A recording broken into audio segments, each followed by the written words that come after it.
ഇപ്പൊ തലമുറ ഒത്തിരി മാറിയിട്ടുണ്ട്. ഇപ്പൊ കല്യാണം കഴിക്കണോ വേണ്ടയോ എന്നുള്ള ഓരോരുത്തരുടെ ചോയ്സ് ആയിട്ട് തന്നെ മാറിയിട്ടുണ്ട്. അപ്പൊ ഇപ്പൊ അതുപോലെ തന്നെ സോഷ്യൽ മീഡിയയുടെ ഇൻഫ്ലുവൻസ് ഭയങ്കരമായിട്ട് എനിക്ക് തോന്നിയിട്ടുണ്ട്. കാരണം ഒരു ചെറിയ പ്രശ്നം വരുമ്പോൾ അപ്പത്തേക്ക് അത് സോഷ്യൽ മീഡിയയിൽ പോസ്റ്റ് ചെയ്യുക, വാട്സപ്പിൽ പോസ്റ്റ് ചെയ്യുക. അപ്പൊ ചെറിയൊരു മുറിവിനെ വലുതാക്കി കാണുന്നുണ്ട്. അപ്പൊ നമ്മുടെ ഒരു നല്ലൊരു കൗൺസിലിംഗ് കൊടുത്തു കഴിഞ്ഞാൽ ഇവർക്ക് ഇതിനെക്കുറിച്ച് ഒരു മുൻധാരണ വരാനും ഇത്തരത്തിലുള്ള ചെറിയ ഇമോഷൻസിനെ എങ്ങനെ നമ്മൾ കൺട്രോൾ ചെയ്യണം, എങ്ങനെയാണെങ്കിലും നല്ലൊരു കുടുംബമായിട്ട് പോകാനാണല്ലോ കല്യാണം കഴിക്കുന്നത്. അത്തരത്തിലുള്ള രീതിയിലേക്ക് കൗൺസിലിംഗ്. അച്ഛൻ എന്നോട് ചോദിക്കാനുള്ള ഇത്തരത്തിലുള്ള സിലബസുകളുണ്ടോ?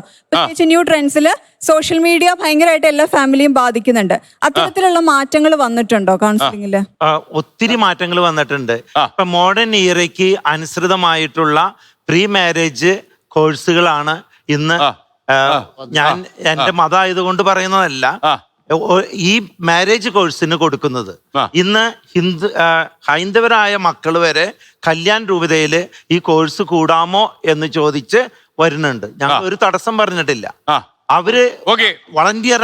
ഫാദറെ, വക്കീലിനോടൊരു ചോദ്യം ഇദ്ദേഹത്തിനുണ്ട്. എന്നോട് രഹസ്യമായിട്ട് ചോദിച്ചു. പക്ഷെ എനിക്ക് മറുപടി പറയാൻ പറ്റുന്ന കാര്യമല്ല. ചോദിച്ചോളൂ.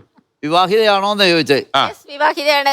അപ്പൊ അത് കൂടുതൽ കണ്ടാ തോന്നിയില്ലേ? അല്ല, കണ്ടാ തോന്നിയതല്ല. ഈ സംസാരത്തിൽ നിന്ന് അതിലെന്തോ കുറവുണ്ടെന്ന് തോന്നി. Okay okay. അല്ല, എന്താണെന്നറിയോ, അതായത് അദ്ദേഹത്തിന്റെ സംശയം എന്നറിയോ, നമ്മുടെ യൂണിയൻ നേതാവിന്റെ CP സത്യന്റെ സംശയം എന്താന്ന് വെച്ചാല് ഈ ദാമ്പത്യത്തിൽ എന്തൊക്കെ ചില കല്ലുകടികളുണ്ടോ എന്ന് സംശയം തോന്നി. അതേ ഉള്ളൂ. ആരുമില്ലല്ലോ. ആരുമില്ല.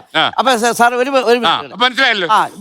ഞങ്ങള് ഈ സമുദായം കൊടുക്കുന്ന ആ കൗൺസിലിങ്ങിനെ തീരെ അങ്ങോട്ട് ലോ ആയിട്ട് കാണാതെ ഞങ്ങൾ ഈ സമൂഹത്തിന്റെ ഒരു ഭാഗമായി ഈ സമൂഹത്തിൽ മാറ്റങ്ങൾ വരുത്താൻ, അല്ലെങ്കിൽ കണ്ടിന്യൂവേഷൻ തുടർന്നു പോകാൻ വേണ്ടി ശ്രമിക്കുന്നു. അതിന് ഞങ്ങൾ അച്ഛനമ്മമാർക്ക് വരെ ക്ലാസ് കൊടുക്കുന്നുണ്ട്.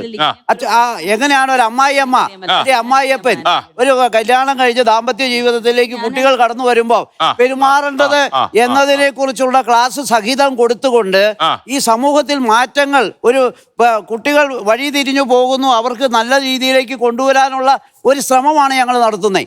ആ ശ്രമത്തിന് മറ്റു രീതിയിലേക്ക് വ്യാഖ്യാനിച്ചു പോകുന്നത് ശരിയല്ല.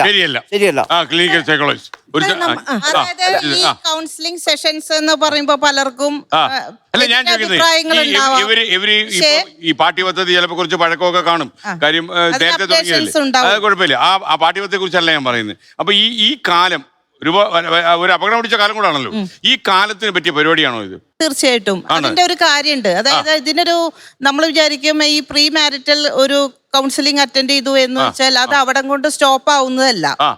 പ്രശ്നങ്ങൾ എപ്പോഴും ഉണ്ടാവും. ഇഷ്യൂസ് ഇല്ലാത്ത ലൈഫ് ഉണ്ടാവില്ല. അതെ, രണ്ട് ഡിഫറെന്റ് പേഴ്സണാലിറ്റീസ് ആണ്. അപ്പൊ അങ്ങനെ വരുന്ന സമയത്ത് ചെയ്യേണ്ടത് എന്താ വെച്ചാല്, ഇത് നമ്മൾ പറയില്ലേ പ്രിവെന്റീവ് മെന്റൽ കെയർ പോലെ കണ്ടിന്യൂസ് പ്രോസസ്. എപ്പോഴാണ് whenever issue created take the solution, ആ ഒരു രീതിയിലാണ്. അല്ലാണ്ട് ഒരു ഘട്ടത്തിൽ ഇതെല്ലാം സ്റ്റോപ്പ് ആയി കഴിഞ്ഞാൽ ബെറ്റർ ലൈഫ് ഇങ്ങനെ വന്നുകൊണ്ടിരിക്കും എന്നില്ല. ഒരു കണ്ടിന്യൂസ്